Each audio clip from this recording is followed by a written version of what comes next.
Koga was an ugly, miserable loser that was so dirt poor he had to settle in a haunted inn. After discovering that the resident ghost was a cute baddie, he abandoned his plans to exorcise her and decided to clap her instead. This act also transforms him from a freelance psychic to a harem lord that protects all the baddies at the inn from different monsters. After hiking for several days like the homeless bum that he is, Koga made it to the Yukamori Hot Springs town and proclaimed he'd start a new life there before running in. Somewhere in town, a couple of old hags were whining about a faceless boogeyman to a random merchant who revealed himself to be the monster they described. The old couple were paralyzed in fear, but before Mr. No Face could attack them, Koga swooped in and sent him flying with a spirit punch. He then introduced himself to the old-timers as a psychic, and told them the faceless he just whooped was a mischievous monster called a Mujina. The old couple asked Koga what they could do in return for his heroism, so he asked for directions to the Yuragi Inn. Me, personally, I would have asked for some money because I need to make more clapping videos. He was excited to visit the inn since it had a cheap rent, and had a hot spring he could use to wash off his loser whenever he pleased. They tried to warn him that the inn was haunted, but he was well aware that a student died in the inn's bath some decades ago and the ghost still lurked around the inn.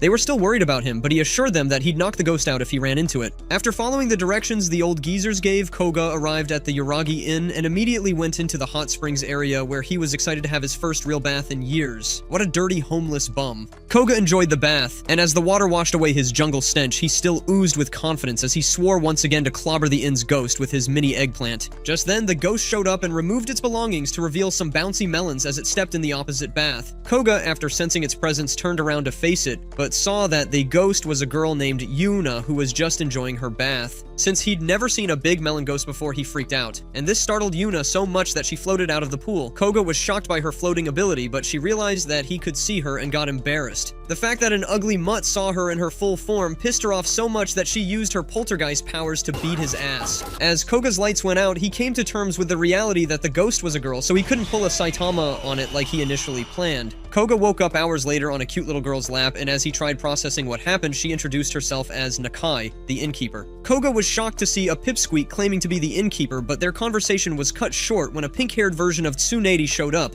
and invited Koga to join her for some drinks and bonding. Nakai refused, saying they can't drink, but she approached Koga and introduced herself as Nonko. Koga could barely listen since he was distracted by her humongous plots, but their flirting was cut short when a flying kunai nearly beheaded Koga. Sagi, the girl who threw the kunai, threatened to stick one up his if he did anything wild at the inn. She then chewed Nonko out for leaving her milkers exposed in front of a man, before a girl named Yaya woke up from the nap she was taking on Koga's lap.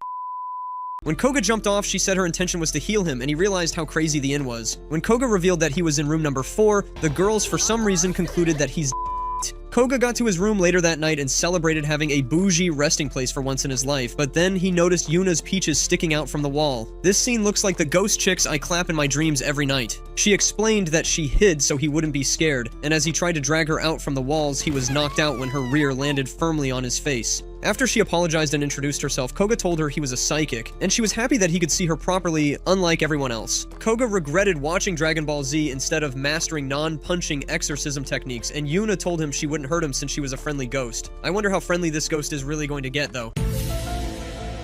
Koga saw her setting up a futon beside his own, and when he freaked out, she told him she was bound to that room as a ghost, so they realized they had no choice but to live in that shared space together. Unable to fall asleep, Yuna asked Koga why he came to the inn, and he narrated his tragic past to her instead of clapping the ghost. This guy actually has negative 1,000 aura. Spirits repeatedly possessed him as a kid, and this made his family abandon him. A certain day trade spirit then possessed him and left him broke and homeless before he became a medium's apprentice and started hunting spirits. Yuna said she was glad he came since he wasn't scared of her, and he asked what her lingering regret was. He explained that according to his master, a spirit would turn evil if it stuck around for long, so he wanted to help her ascend soon. This explanation sounds just like what happened with my ex. 1 year in, and she starts throwing knives at me for cheating. A rat then popped out, and Yuna got so scared her poltergeist powers activated and lifted everything in the room, including Koga. When she turned it off, Koga landed in a really awkward position where he could see her melons popping out, so she freaked out and yoinked him into the nearby river.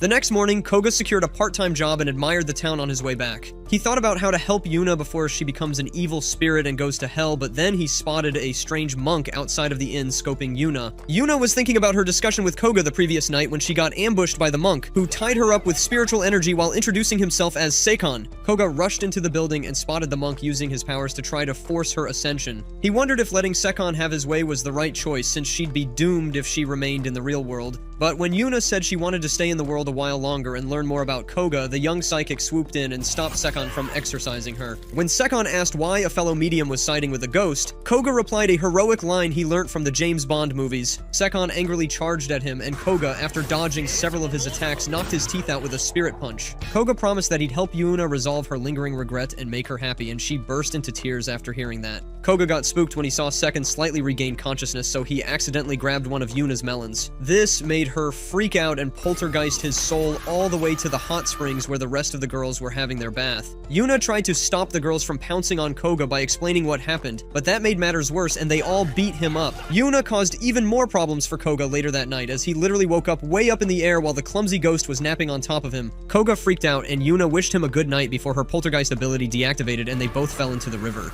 Yuna apologized to Koga the next morning as they walked into the dining room where Sagi and Nanko were having breakfast. As they discussed the events of the previous day, Koga asked if all the girls at the inn were ghosts, and Nanko convinced him otherwise. Koga didn't seem convinced, so she mounted his head on her melon so he could hear her heartbeat, but he jumped off after realizing she was drunk. Sagi threatened to cut off Koga's and they all goofed off for a bit before Koga revealed his intention of helping Yuna ascend to heaven. The girls got a bit tensed up after hearing that, and Nakai stopped by to serve breakfast, but not before threatening to skin Koga alive if he didn't pay for the meals at the end of the month. Koga was scared shitless, and Nanko informed him that Nakai was the oldest at the inn despite her size. Yaya woke up from underneath the table, and Koga was shocked to see some cat-like features on her body. After another failed attempt by Sagi to murder Koga, Nakai came back with more servings, and the dumb psychic asked what the hell they all were. Before Nakai could reintroduce herself, they were interrupted by a horde of monks called the Gudon clan, led by Seikon, who were gathered outside the inn. Seikon's men didn't want to hurt the ladies, so he promised to let them once they were captured. Now, remotivated, the monks charged at them, but Sagi used a bunch of Naruto techniques to send them flying, while Yuna introduced her to Koga as a demon-slaying ninja. Nanko showed off her super strength as she used one of the monks as a bowling ball to knock out a whole bunch of them, while Yuna introduced her as an ogre that gets stronger when she drinks. Yaya then showed up on top of a giant cat that tossed around some of Seikon's men, which Yuna described as a cat god that possessed Yaya. Seikon saw that his men were annihilated, but before he could take matters into his hands, Nakai showed up and used her spirit powers to make all the monks simultaneously receive great news that made them all retreat and change their ways. Yuna introduced Nakai as a protective household deity that manipulates luck, and when Koga asked for Nakai's ability to be used to make his life less crappy, the girls explained that her power could use up all his life's worth of luck in one shot. They all gave Koga a formal welcome to their inn, but he felt more scared than pleased to be living with them. Koga woke up that night thankful not to be in midair, but got a face full of Yuna's cake before he could get his thoughts together. She then woke up, and after seeing the crazy situation, she threw him into the river as usual. The next morning, she apologized, and they stumbled onto a cat which Koga picked up and tried petting. It turned into a completely free Yaya, who accused Koga of which made Sagi beat the crap out of him. Nakai called everyone together for a meeting since she got a petition to evict Koga from the inn, and she decided they'd settle things in a one-game match, where the loser has to do what the winner says. The game was decided to be a doubles ping-pong match with the team of Yuna and Koga going up against Sagi and Yaya. After Koga returned a crazy serve from Yaya, Sagi accused him of lying about his hatred for ping-pong, but he explained that he was once possessed by a ping-pong coach that he despised the sport, but became a world-class ping-pong player in the process. They all used their spirit abilities to the fullest and had a tough match, but Team Koga managed to steal the win after Yuna used her poltergeist to send the opposing team's ball out of the court. Before they could celebrate, Yuna's powers then went bonkers and threw everyone into the river. When all was settled, Sagi promised Koga that she wouldn't try to send him packing anymore, but threatened if he did any them. Mere seconds after promising to behave, he slipped on the ping-pong ball and fell on top of Sagi and Yaya, with his hands grabbing their fun bags. The girls, of course, got angered by this and brutally whooped Koga's ass. Yuna woke up in her usual the next morning, but was surprised to realize she was cuddling her pillow instead of Koga. She searched the entire inn for Koga, but Nakai revealed that he'd left for his high school entrance ceremony. Koga was determined to enjoy his high school life since he had to face multiple spirit possessions in elementary school, and in middle school, he had to do some hellish training to become a medium. He lost his when he saw Yuna at his school, who said she was there to celebrate his enrollment. A few hours later in class, a guy named Sato introduced himself to Koga and told him about Chisaki, the cutest girl in their class who refused several requests to be a model. Koga then spotted Yuna.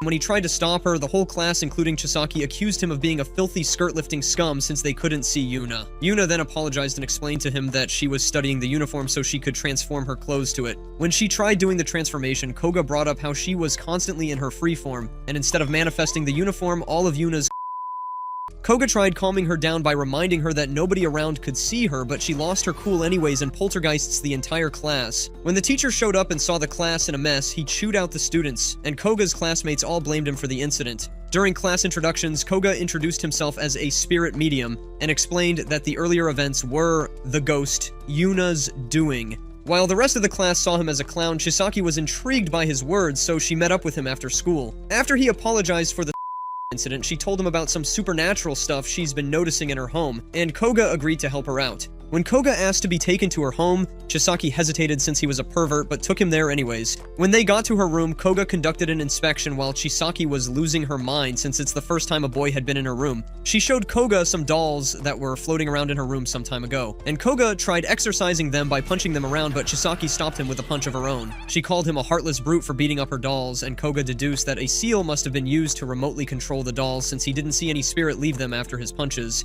He asked Yuna to check inside the dolls to find seals, but Chisaki interrupted them by asking who Yuna was, so Koga introduced her as a nice ghost. Yuna tried getting into one of the dolls to investigate, but it suddenly gave her the stink eye and she got startled, which caused her poltergeist powers to activate and throw Koga in an awkward position with Chisaki. Chisaki lost her and chased Koga out for being a creep while claiming he lied about being a spirit medium. That evening, while she was feeling bad about chasing Koga away, her dolls suddenly came to life and started before Koga jumped in and punched them all away. Koga then told her he'd find the culprit and pummel him before using one of the possessed dolls to track him down. Following the plan Koga devised after being thrown out earlier, Yuna followed the spirit line drawn from the doll to find the culprit, and Koga carried Chisaki to the other end as well. They found the masked culprit on a street, and she immediately cast a spell which created a large monster that attacked them. Koga destroyed the monster with a single spirit punch and asked the culprit to explain herself if she didn't wish to meet the same fate. Scared for her life, the culprit then transformed into a baby raccoon-like demi-human and cried while begging them to forgive her. She introduced herself as Koyuzu, a 10-year-old supernatural raccoon who was living on her own in an abandoned temple. Koyuzu explained that she was almost as lonely and miserable as Koga until she met Chisaki, whom she then used dolls to observe and attack because she was envious of her milkers.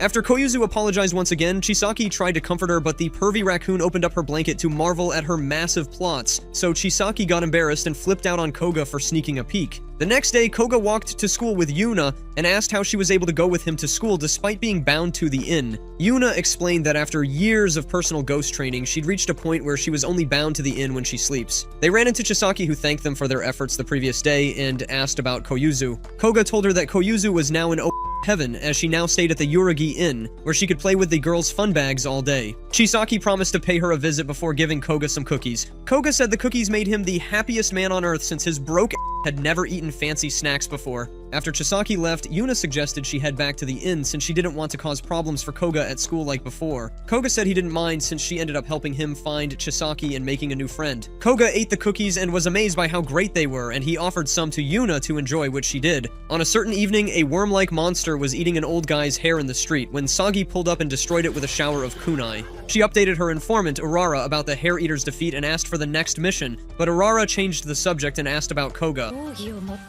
The girls belong to an elite ninja group that hunts evil yokai called the Chuma Ninja Army. Koga was shocked to see Sagi at school the next morning, so Yuna told him she was a first-year student like him, before Sato showed up and asked if he was interested in Sagi. Sato went on to tell Koga about how he knew Sagi since middle school, where she was worshipped by boys for being beautiful and a top player in both sports and academics. He added that her hate for men eventually made all the boys terrified of her, and Yuna said she'd been going to an all-girls school prior, so she wasn't used to boys. Their conversation was cut short when Sagi met up with them and asked to talk to Koga on the rooftop, while Sato was shocked to see that his pal knew Sagi. On the rooftop, Sagi put her hate aside and hired Koga for an assignment in aid of the Chuma ninjas. She said the job was to find a yokai, and since this one was particularly dangerous, he was allowed to bring Yuna along. Koga was at their meeting spot for the mission later that evening, and he wondered how any spirit could give Naruto girl so much trouble that she needed his help. He then spotted her getting pestered by some guys around the corner, but before he could intervene, she scared them off with a bit of ninja-style violence. Afterwards, Sagi and Koga met up, and she gave him a special outfit to change into. When he got dressed, Sagi explained to him that the park was closed down after reports of a black fog attacking the people around, and after they did a spirit vision at Chuma Village, they determined it was the work of a yukai. She added that the victims are always couples, which was why she asked for his help to lure it out, and revealed that it was a kind of yukai that ate all of its victims' clothes, leaving them with only their organic clothing. Koga was shocked to hear that, and he asked if the clothes she gave him had any force field to protect from the yukai's power, but Sagi said they were regular clothes, which made Koga realize that they'd be.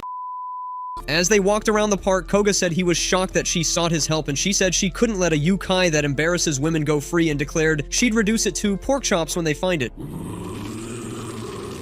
After strolling for hours without any sign of the clothes-eating yukai, Koga said it probably sensed her John Wick energy and ran off, but Sagi clarified that if it doesn't show up, it meant that she wasn't feminine enough despite her efforts to look like a city girl, and she asked Koga if he had any ideas to prevent the mission from failing. Koga suggested they walk arm in arm to trick the monster into attacking them since it was only after couples, and after hesitating, she agreed and grabbed his arm in a very violent manner. The yukai then pulled up and covered the area with black fog, which Sagi evaded with a high jump to a tree after telling Koga to find the main body controlling the fog. The black fog monster attacked them both and melted pieces of their clothes, and Koga used a windy punch like All Might's smash to disperse the fog and expose the spider-like yukai behind the attack. The spider yukai then tried attacking them, but Sagi chopped it into a million pieces with her kunai before falling into Koga's arms. After saving her from the fall, Koga tried to check on her, but when he saw how free she was, she went bonkers and pierced a hole through Koga's head. Sagi thanked him for his help after they put on their regular clothing, and Koga said she looked cute in her city girl outfit, which made her face glow bright red before they went back home to the inn. Several days later, Koga spotted Yaya sleeping with her cat God on top of the inn's roof and tried waking her up, but when she got up to find food, she slipped and fell off the roof. Koga rushed in to save her, but before he could get there, her cat God already made the save.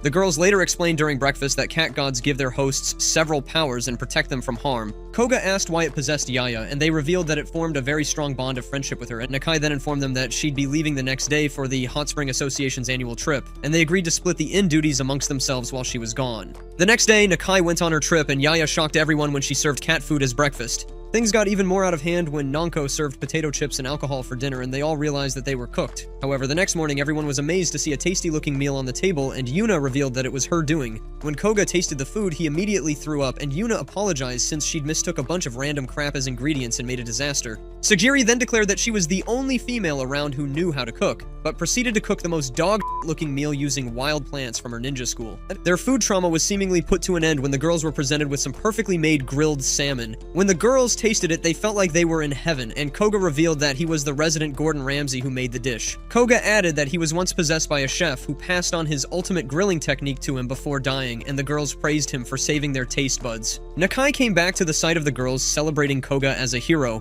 and Yaya showed a bit of curiosity towards him after she tasted the grilled fish. The next day, Yaya followed Koga everywhere he went, but wouldn't say what she wanted. She even accompanied him to the but he accidentally turned on the shower and realizing Koga she got embarrassed and beat him up with her claws. She tended to his injuries a while later and apologized, while Yuna revealed that Yaya reacted that way because she didn't like hot water. Koga asked why she'd been following him, but Yaya still didn't want to spill the beans, so Yuna brought up how she enjoyed his grilled fish, and Koga offered to let Yaya taste it again.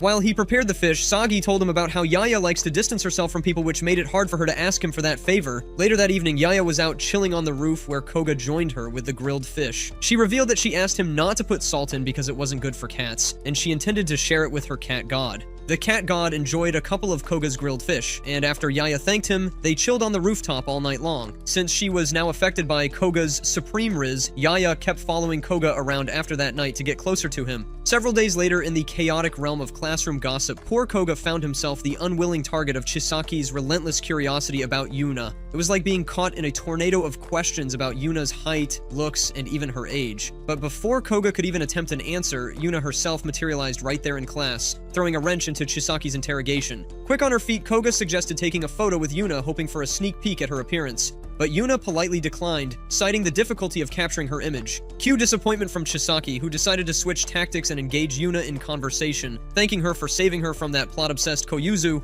Then came the bombshell. Koga revealed that communicating with ghosts required a decade of intense training. Chisaki, wisely valuing her life, opted out of ghost whispering, much to Koga's relief. However, Koga's light bulb moment saved the day as he suggested Yuna communicate through writing. Thus began the pen and paper friendship, with Chisaki excitedly ignoring class to bond with her spectral buddy. Things escalated when Chisaki learned that Yuna lived in the same inn as Koga. Cue freakout mode. Curiosity piqued, Chisaki probed into their living arrangements, leading to an awkward interrogation about their relationship status. Yuna vehemently denied any romantic involvement, but Chisaki's mind was already in the gutter, earning her a detention for her distracted antics. Later, in a bid to make amends, Chisaki roped Yuna into helping with extra schoolwork. Grateful for the assist, Yuna revealed Chisaki was her first ever girl talk buddy, prompting Chisaki to offer a gesture of thanks. A chance to examine her uniform. Innocent enough, right? Wrong. Yuna took the examination a tad too seriously, leaving Chisaki red-faced and flustered. But hey, at least they bonded, right?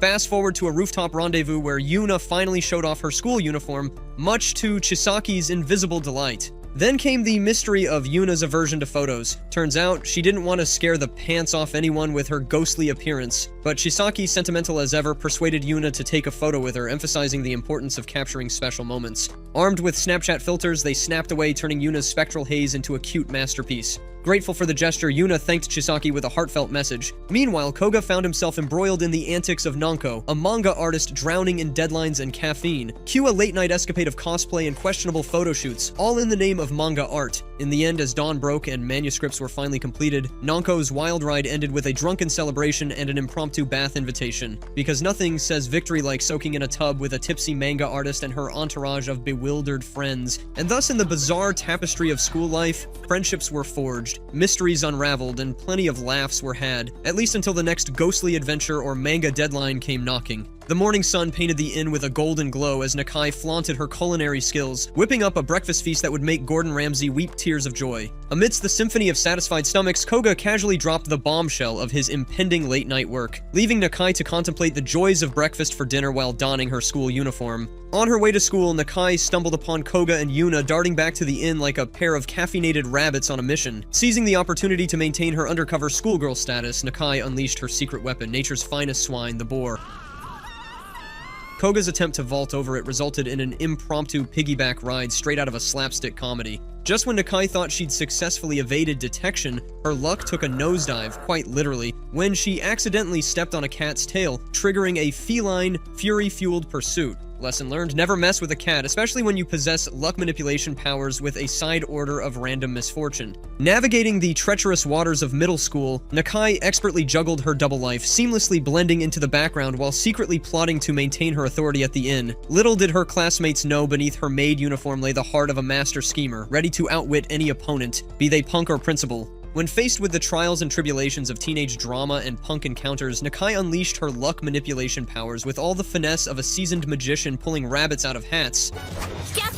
Albeit with a slightly higher risk of accidental animal-related incidents. But fear not, for in the darkest hour, our hero Koga emerged, ready to kick butt and take names, unknowingly diverting attention from Nakai's covert activities. As the sun set on another day of hijinks and hilarity, Nakai seamlessly transitioned back into her maid persona, greeting Koga with a smile and the promise of a relaxing evening, complete with a side of mischievous shenanigans and perhaps a dash of luck manipulation. Days later, a trip to Uniwal promised new adventures and potential pitfalls for our intrepid trio, orchestrated by Nakai's unseen hand and fueled by Koga's apprehension and Yuna's unspoken worries. But fear not, for in the roller coaster ride of life, laughter is the best seatbelt, and with Nakai at the helm, you can bet there'll never be a dull moment. In a distant corner of the world, a man named Jen, a cross between a homeless scion and a character straight out of a bad rom-com, found himself entangled in a comedy of errors. Mistaking friendly gestures for flirtation, Jen boldly declared himself the collector of concubines, only to be swiftly karate-chopped back to reality by his no-nonsense guard Oboro. Determined to find his elusive, ideal wife, Jen embarked on a series of misadventures, each more ridiculous than the last. Meanwhile, back at the inn, the gang rallied around Yuna, who was still reeling from her accidental river dunking of Koga. Amidst heartfelt reassurances and a generous helping of soy sauce, the gang attempted to lift Yuna's spirits, literally and metaphorically. As Jen and Oboro embarked on their quest for the perfect wife, their paths crossed with our unsuspecting trio, leading to a hilariously disastrous encounter. Jen's misguided attempt at romance resulted in a dunking of his own, courtesy of Yuna's poltergeist powers, leaving him smitten and soaking wet. Determined to make Yuna his bride, Jen's antics escalated, much to the dismay of our heroes. But as the situation spiraled out of control, it became clear that Jen's grand plans were no match for Yuna's ghostly powers and Oboro's no-nonsense attitude. As the dust settled and Jen's fish-like demi-human subjects rejoiced in their new queen, our heroes hatched a daring rescue plan. With Sagi's ninja skills, Koga's unwavering determination, and Koyuzu's, enthusiasm, they set out to confront the self-proclaimed Black Dragon God and rescue Yuna from her unwanted marriage. But as they say, the best-laid plans often go awry, and our heroes soon found themselves in a precarious situation, facing off against a godlike entity with nothing but sheer determination and a healthy dose of comedic timing. Amidst the chaos of dragon gods, ninja battles, and accidental fondling mishaps, our ragtag group of misfits found themselves once again at the inn, nursing their bruises and pondering the absurdity of their lives. With Jen defeated and Oboro temporarily subdued, the gang could finally catch their breath. Well, until Nakai's next misfortune struck, that is. As Koga grappled with Oboro's unexpected proposal to in a bid to strengthen the Ryugu clan, he couldn't help but wonder if this was just another day in his increasingly bizarre life, or the punchline to a cosmic joke he hadn't quite figured out yet. Cue Koga's comedic meltdown as he tried to navigate the minefield of dragon deity romance while simultaneously avoiding accidental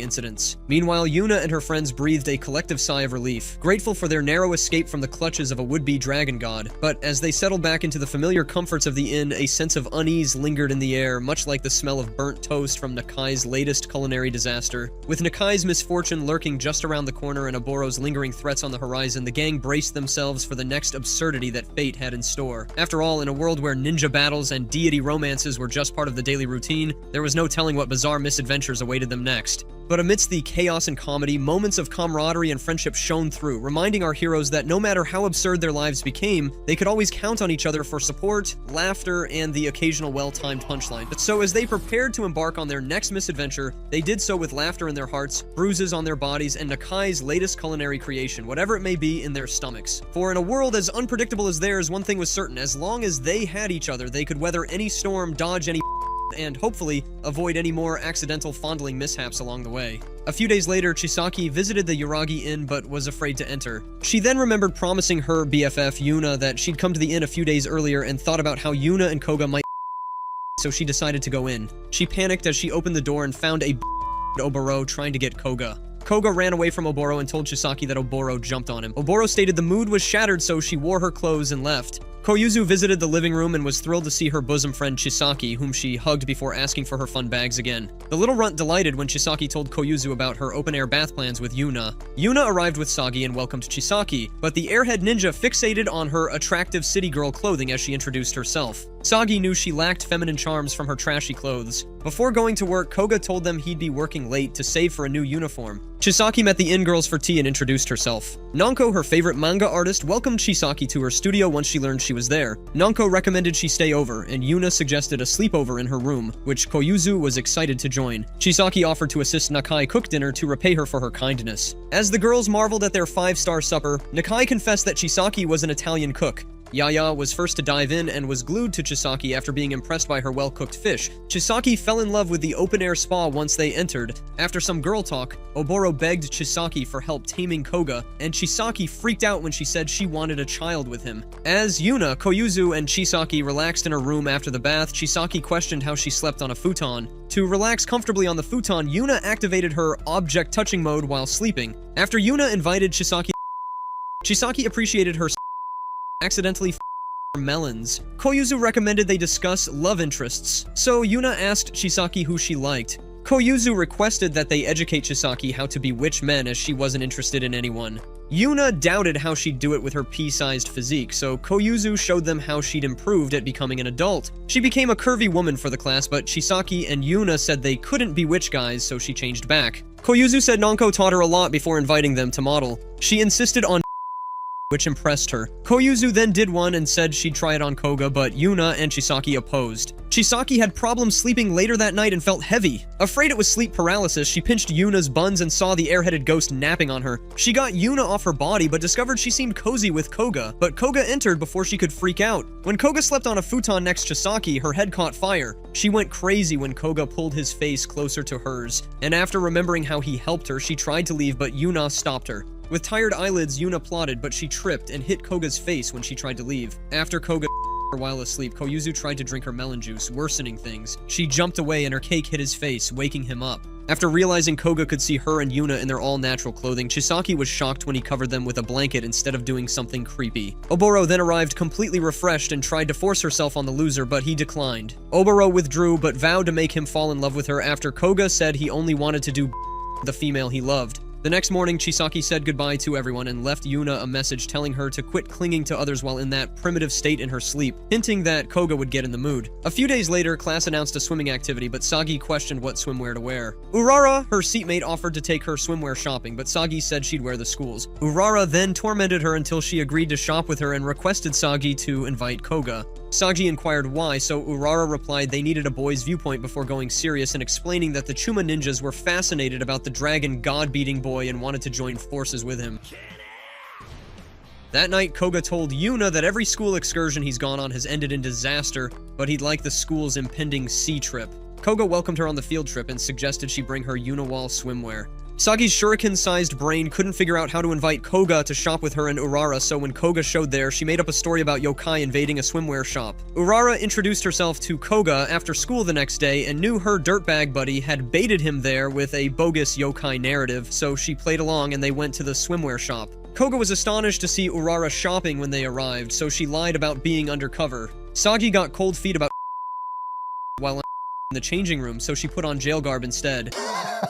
Urara yelled at her to put on a genuine swimsuit. Urara dressed her into a swimsuit, and Koga stopped staring at her schemes to admire her attractiveness. Urara wanted Sagi to look more intimidating and that she wear sophisticated swimwear before Sagi stopped her and reminded her that Koga was battling for his life. Urara encouraged Sagi to do something more outrageous. Koga said they wore too many after leaving the changing room. Sagi told Urara she'd wear the school swimwear and stated that her body was designed for combat, so frilly stuff wouldn't look good on her. Urara snapped and Sagi's large melons to show her womanliness, but they collapsed. Koga heard their shouts and raced into the dressing room where he saw them in the most awkward position and was chased off with kunai before he could explain.